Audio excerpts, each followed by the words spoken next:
Salut les amis, ça y est, ça vient de tomber, les prochains jeux Pokémon sont Pokémon Soleil et Pokémon Lune. Personne ne s'attendait à ça. Bref, plein de questions se posent sur ces prochains jeux.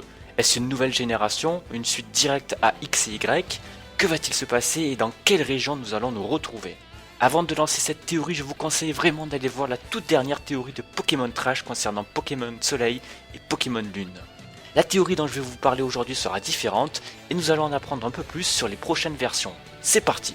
Selon la vidéo de Pokémon Trash, Pokémon Soleil et Lune sera clairement une toute nouvelle génération et l'aventure se passera dans une région inspirée de la Chine. Les arguments sont excellents et vraiment convaincants.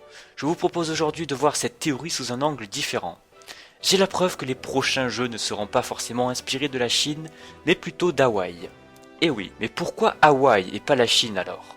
Pour comprendre, il faut décortiquer image par image le trailer qui annonce l'arrivée de Pokémon Soleil et Lune. Alors, qu'est-ce qu'on a comme argument? La première chose que j'ai trouvée vraiment intéressante, c'est ce dessin d'un camion. En zoomant sur l'image, on s'aperçoit qu'il y a quelque chose d'inhabituel sur la plaque d'immatriculation. Cette forme ressemble énormément à un arc-en-ciel.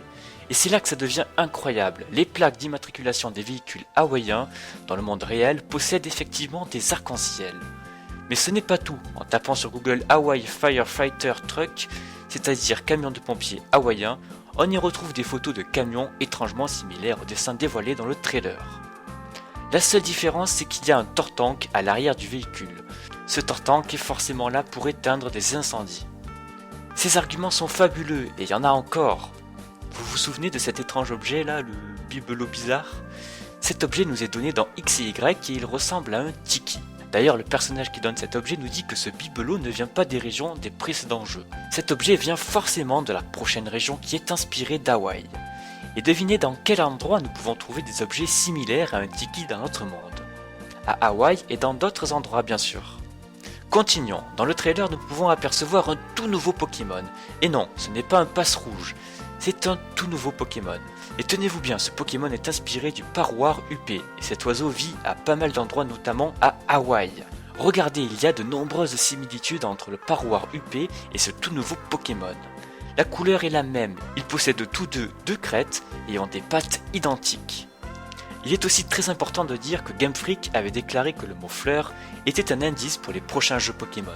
Et à Hawaï, n'y a-t-il pas des certaines traditions avec des colliers de fleurs? Allez, un dernier argument pour ceux qui ne seraient pas totalement convaincus. Dans le trailer, à 42 secondes très exactement, on y aperçoit un Prismillon avec le pattern océan. Et devinez quoi, ce pattern est uniquement distribué à Hawaï et sur l'île de la Réunion. On peut donc clairement affirmer que la prochaine région Pokémon sera inspirée de Hawaï, et on se retrouvera sous les cocotiers à siroter du cocktail.